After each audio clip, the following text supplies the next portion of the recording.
There are sour people in this world, and there are sweet people in it too. You know where our people come from, deep in Africa? There is a lime that is so lacking the sour, they call it the rare sweet lime. And one can only pray to be a sweet lime in that sour-ass world of lemons.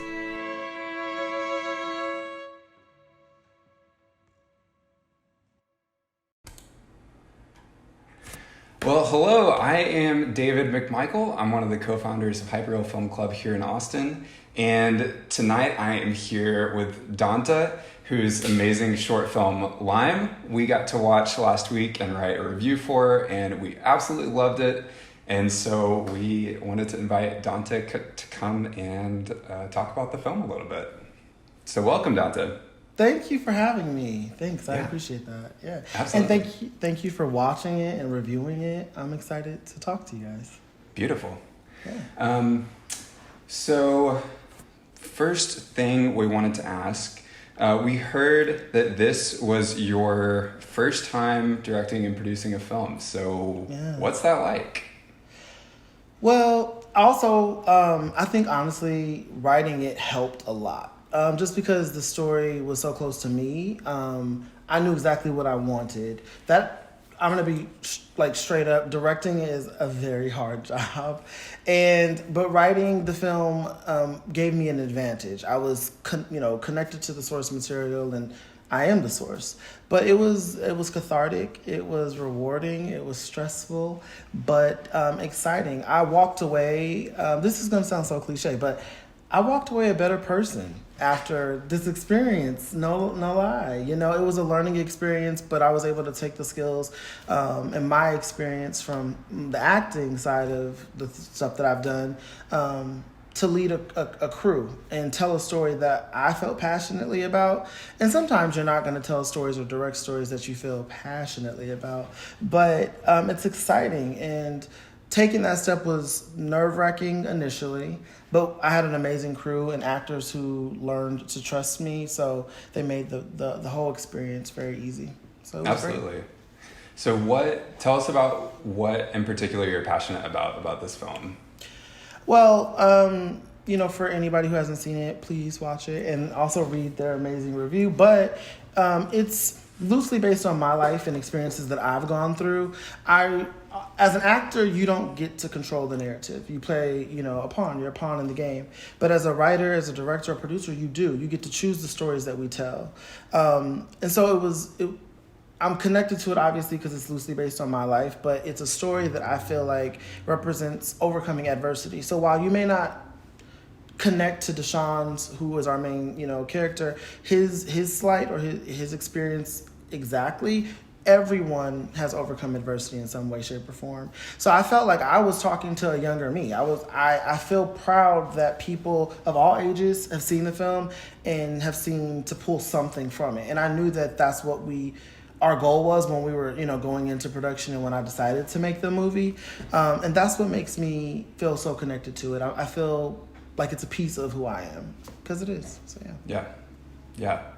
So as someone coming from an acting background, what was the process for you like of choosing the cast for the film and finding your crew? And I imagine some of that is familiar and some of those were things that you were doing for the first time. So what was it like kind of assembling your team? You want to know something? I knew 2 people before I went into this movie. I knew nobody else. Everybody, I had to, I started from scratch. I made that decision. I said, I want to go into this. I want to make new relationships, and I need to be the king of my castle, if you will. And sometimes, when you've worked with other people, because they know that you're an actor, so they may not respect or take you as serious as a director or a producer. But I was very lucky in finding my DP in Christian Caldwell. He read the script and connected to it immediately. And from that point, we decided, what and how we wanted to shoot the film. I remember going back to Compton, where I'm from. I hadn't been in years, and deciding where exactly we would film it, and location scouting, and that made it easier for us to collaborate from afar. Because at the time I was back and forth from Phoenix and Dallas and LA, like all three, and it was in LA. And so once we locked all that down, and I said, okay, well, it's time to find my crew. He actually introduced me to an editor friend of his, who was fantastic. Through the editor, I found my composer. We started from scratch. All the music is original to for the film. The actors, the fun part. I thought that would be the funnest part because I'm an actor. It was the hardest thing I've ever done in my life. Really? Yeah, because I'm also the writer, but then also I'm the director. But as a writer, I'm like, well, that's loosely based on me. Casting Deshawn was, let me rephrase, that was the most difficult part. When you hire your protagonist or your antagonist, they are the carriers of the film, most of the time. So you want to make sure that you're making the right decision. And it took a while for me to let go of what I thought and who I thought Deshawn was entirely, and allow an actor, someone to come in and embody that character. And Uriah Ross, who portrayed Deshawn, did that exactly. He was actually the last character I casted, and I used backstage because as an actor, I'm familiar with that world. And I met some amazing people through this. Like I said, my makeup artist, like everybody, my sound guy, everybody who joined me on this journey was new to me. And I've made some really amazing friends and professional contacts, from this. But that was my process. I wrote the movie in July of 2018 and we filmed in January of 2019. So things happened fairly quickly for me. That's awesome. Yeah. So again, I just feel very lucky to have found the people that I did. So you're saying that the hardest person to cast was Uriah, because it's very close to the material and to you. So were there differences in what he did with the character that surprised you, or that you thought elevated something, or what was that process like? Yeah, it was weird because as a producer, I'm like, well, this is what we want. And as a writer, I'm just like, well, you've read the script, if you want to work on it. As a director, like, if you want to work on it, let's do it. Because I'm wearing multiple hats. Mm-hmm. But I will not lie to you. Uriah came to set, and what you saw on the screen is really what he was giving from the bat. He made my job as a director very easy. Because once I saw what he wanted to do with it, it wasn't necessarily what I thought. It wasn't necessarily what I wrote. But he made the character, there are scenes in the film where I feel like he's more anxiety riddled. He's nervous. Those are things that he really brought to the character based on how he perceived it. So when I was sitting there, watching the dailies, like at the end of the day, I would like I'm doing now, like I'm grinning because I'm like, wow, like this is really neat to see it from this side of the camera. As an actor, you want that freedom to play with the role. As a director, sometimes you can go in and say, well, this is what I want you to do, actor. Right. But then there's no fun in that. You know what I mean? Absolutely not. Like, you want to give them we obviously, they read what was on the page, but he was open to my direction. And like, even with the assault scene, which was a really tough scene for me to film, harder than I thought it would be. Honestly, saying action, up until that point, I was fine. And then, watching the choreography and everything happen in real time, I'm like, okay, this is a lot. Because it does stem from my real life experience.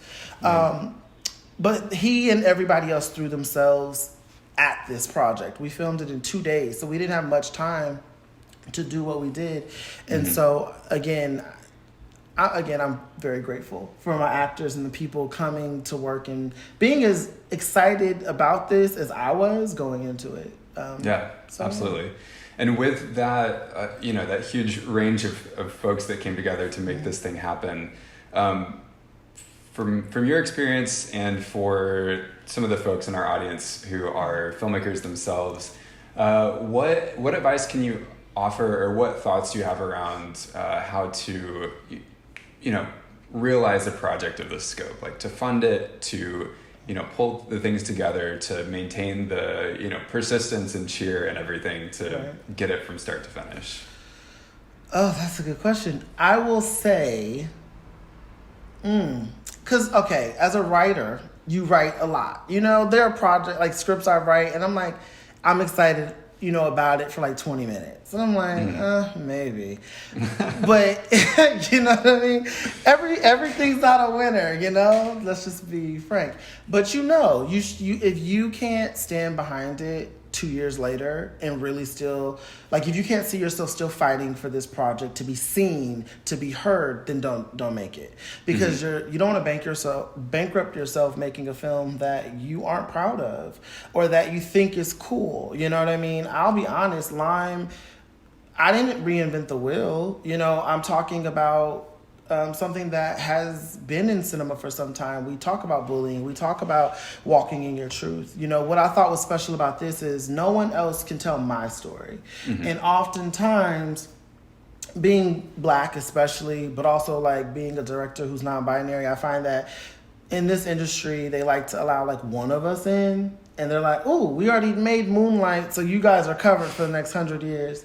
And it's just like, well, that's cool, but my life isn't like the character in Moonlight. Like, I didn't experience that. My experience is very different. And that's what made me want to tell this story. I just felt like it needed to. And also on a personal level, it was very cathartic for me. I was struggling, and I'm very pro therapy. I think it makes me a better storyteller, being able to tap into my past traumas, and learning to communicate with people helps too. But when I decided to make this movie opposed to another, it was a gut feeling. I knew that it needed to be told. I always say, be the example or be who you needed when you were a kid. A lot of people believe in that, but how often do we really walk in those steps? You know what I mean? Right. This was that for me. Like, I didn't care what the reception would be. I knew that I would leave this experience feeling better as a creator, and that's what mattered to me. All the attention and the warm reception that we got is just like the cherry on top, because it's, as for me, career-wise, it's opened, honestly, a lot of doors. But then on a personal level, it's elevated me as a person, too. So, yeah, that's how you know. If you are passionate about it. If you care about the work, then your crew cares about the work. Your actors care about it. After the fact, when you're editing for 6 months and you're running out of money and your editor is like, we're still going to get this done, they do that because they care about it because you care about it. And those are the movies you make. You got them invested. Exactly. So those are the movies you make. I mean, don't get me wrong. We all, at some point, who doesn't want to direct like a Marvel movie or something? At some point, like, I'm a DC fan, but like, for me it would be DC. But either way, who doesn't want to do that? But you start somewhere, and you should tell stories that you care about, no matter what it is. I want to go back to one thing you mentioned. You said you're very pro therapy. You find that it helps you in your work and your filmmaking. I was watching a show recently, and the characters had a discussion around. They were questioning. The example they were using was a very neurotic comedian, and they said that the comedian feared that if they went to therapy and sorted out their issues, that it would evaporate their manic energy that they were using to generate whatever storytelling or persona or whatever they were working with. What I don't know. What are your thoughts on that? For a comedian, I could see that being the case. Some of the best comedians are super manic, super out of control, But I look at it a little differently. As an actor, it's all a performance. Even comedians, you go on there, if you're having a shitty day, you still put on a show. You know what I mean? So if you're a good actor, then you can channel all of that pain or trauma. For me, as a writer, somebody who wants to write from the perspective of different characters, I have to understand those people. And when I'm writing, for instance, I don't make excuses for those people, because sometimes you write shitty characters. I can relate to that because I'm a human and we all have been shitty at one point or another, depending on who you're asking. Like, we're all the villain of someone's story. But we're also the angel in someone's story, you know? So for me, honestly, it helps me understand myself better. And in turn, I feel like I understand humanity better, the difficulties and the nuances of what being human is. So, I mean, I'm not a stand-up comedian, but like as an actor, it helps understanding people. As a director, it helps understanding people because you deal with a lot of those types, you know what I mean? Right. So it builds in kind of some empathy muscles where you can understand. Yeah, I think so. So that's the way where it comes from for me. I'm not saying I'm not crazy because I still am. You know what I mean? But yeah, I get to tap into that on my next project. So yeah, you gotta keep it in a little jar, like in your jacket or something. Pull it out. I hear that, absolutely. Yeah.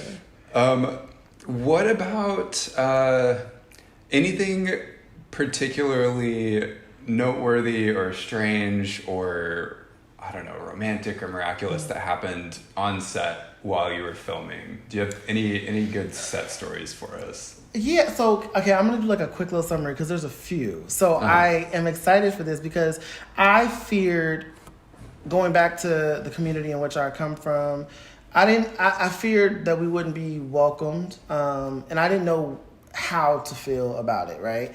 But we did, and we had the warmest reception. I mean, from the community, people driving by, they were so supportive. We were in a park at 6 a.m. on a Sunday banging drums, you know what I mean, and blowing whistles, and people were coming out of their house, and even the police that stopped us were like, what are you guys doing? And they were so intrigued and just super supportive.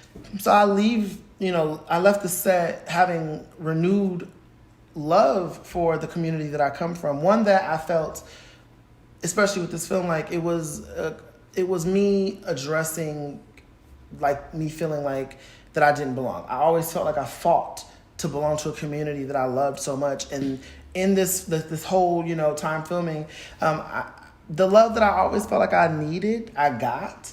Also, really fun, maybe you don't know, but in Compton, we have these, what they call Compton Cowboys. And it's funny that you asked that because during filming, a few of them actually were, riding on by. And some of my friends were like... On horses? On horses, like legit. Like and my friends were like, what in the hell is going on? And the people, like the actors are like, what is this? These black guys in cowboy boots and cowboy hats, like living their best life. So it was cool because they stopped and let us pet the horses. And we, I kind of got to drop some Compton history on my crew and cast. So that was pretty cool. I also... just watching the scenes like in the dailies at the end of the day, like in the alleyway that we filmed in with the broken mirror, I walked that alleyway. The store that you see, that was my general store. Everywhere we filmed, a younger version of me walked those streets and looked over my shoulder. And it was, I guess, really cool because I remember daydreaming about making movies, walking through those streets and being able to go back and do it. If you're into that sort of thing, you know what I mean? Like it was really cool. I have very fond memories of that set. It was yeah. That had to feel so intense and poignant to be filming scenes that are very close to your life and the places that they happened. Yeah, it was. And like I said, I didn't realize how triggering in a good and bad way it would be. But it was necessary. And it was really cool too, also like the kids in the community, because we filmed on the weekend and there were like these young children. I mean, like maybe no older than 15, like 6 to 15, following us everywhere. And they thought we were so famous and they thought we were celebrities. And, I was trying to stay focused, but my actors were like taking pictures with them and signing things. And so it was just so cool because I remember like living in Hollywood for a number of years next to Paramount Pictures. And so I remember they would make, like, at the time I didn't know. I was maybe in 3rd or 4th grade and I thought they were making like this big movie, and it turns out it was like a short. But I just knew that I was like an extra and I was in the background and I was gonna be like famous. I was like, yes, finally. And so I remember what that's like, you know what I mean? To see people, especially who look like you, doing something like this that you think is so far away from your reality. So I just hope that they remember it, because I know I did all these years later, and it means something. So yeah. I think it had to be so special to be able to bring that to some folks. That's amazing. Yeah. What in your mind makes a really powerful image or scene or moment? How do you visualize that? Like, what does it entail? What's there? And then how do you translate that into something that the audience sees on the screen? For me, so I write, the film I'm working on now, I wrote and I'm directing. So for me, it's different because I see it and I write it. Like, I write the way that I'm going to direct it. So visually, like, I know what I want, right? But what I think is most powerful is when you get to look, like, I know it's the cliche, the whole mirror scene, but when you look into the eyes of a character who's been through some shit, and or especially with a movie like this, or not, but when you feel like you can connect with that individual or that or their circumstance, you feel moved. So I know that's not a great answer to your question, but like for me, like I said, every scene that we shot, especially for LiME, like the lime's boiling, like above. Like I wrote all of that, like everything was in the script. So I knew going in how I wanted it and what I wanted. A lot of people have come to me, they really like the scenes of him practicing in his bedroom when we have the different colors. So if you pay attention to the movie, maybe if you watch it again, you'll notice that color played a huge part in the film.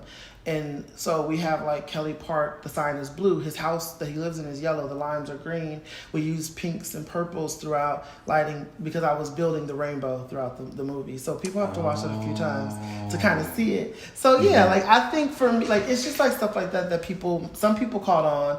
And then like, I don't know. That's a tough question. I don't think I'm answering it well, but I will say the scenes that are, I think, the most powerful are the ones that you don't doubt yourself. When you trust yourself creatively, you know what I mean? Don't try to recreate something someone else did. Trust that what you are envisioning works.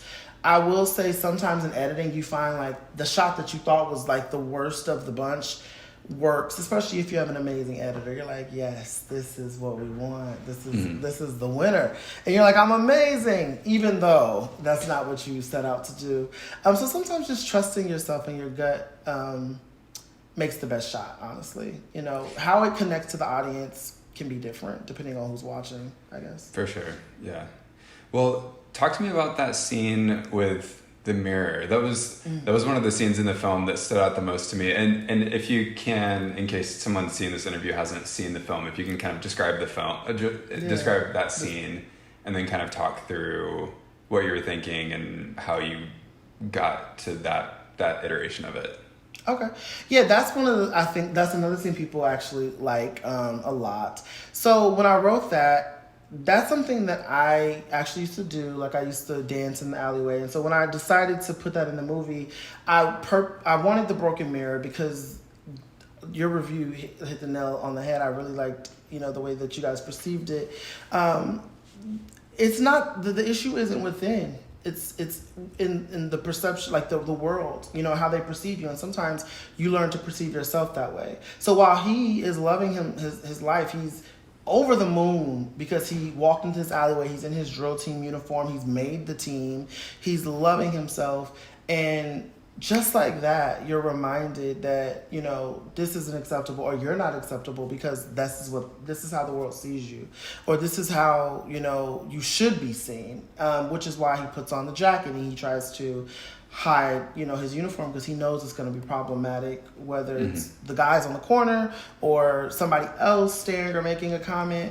That scene is one of my favorites because it embodies a lot in that short period of time. And there's a switch in the character. You know what I mean? Like, again, and Urian, thank you to Urian who killed it. Because we did that a few different times, and each time he gave me something different to play with. And I you know what I mean? Like I think in the editing room, I was able to see things that I didn't necessarily see when we were filming it. You know what I mean?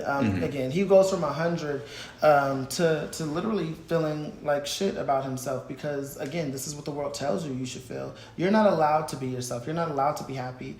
And, you're broken inside. And so that's what the mirror represents. Like, unfortunately, seeing yourself how people perceive you. And that's how most of us see ourselves, through the eyes of others, when in fact, what's on the inside is what matters. So, absolutely. Yeah, I'm happy that scene stood out to you because it's such a powerful way to communicate that really complex sentiment.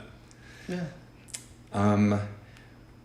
You say in your filmmaker bio when we got the materials for the film, that one of the things you really want to do with your work is that you want to change perspectives and start conversations. And I just wanted to hear you talk a little bit about how you arrived at filmmaking as your medium to move towards that goal. Well, I'm a lover of movies. I love movies. So that's number one. And I love, it's something that first and foremost, I love when you're able to engage your audience and teach them without them knowing that you're teaching them. And that's the easiest way to do it, in my opinion. Everybody watches movies. And I remember growing up, I've always wanted to write and be an actor. I've always been attracted to theater. And so it felt natural to do it this way. When I say that, in this case for LiME, as a Black person coming from a community, and again feeling like, and that's what LiME really is about, is you're fighting with your community, this community that you're so proud of and you want to be a part of, and for whatever reasons they don't feel the same, and it's hurtful and it causes a lot of pain. And I wanted this movie to start conversations within households. A lot of people feel very uncomfortable discussing queerness or any type of difference in their children, with their children or their families. And I figured, maybe if we put it in a movie and the parents or whomever watches it, it'll make it easier, or maybe it'll bring them to an understanding or a level of tolerance that allows them to be more accepting of somebody who may be different than them. And even for me, on a more personal level, it started conversations within my home, within my family, within my friends. We had a lot of screenings, and people were surprised that there was a support system in the home for this character, because they were so used to seeing the opposite. And so they were like, thank you for showing it that way, because I'm an aunt and I've always, supported my queer niece or nephew, and I would never, and I was just like, I'm happy that you feel that way, and I'm happy that they have you, and I'm happy that this representation is here for you. Because again, it starts conversations. No matter what the movie is, movies bring us together and make us feel something. Like Star Wars, May the 4th be with you just happened. Or we don't wear pink on Wednesdays. That's something that brings people together. And so through film, I think is the best way to communicate and to reach mass audiences. I think it's, the way to go. Yeah, I love that.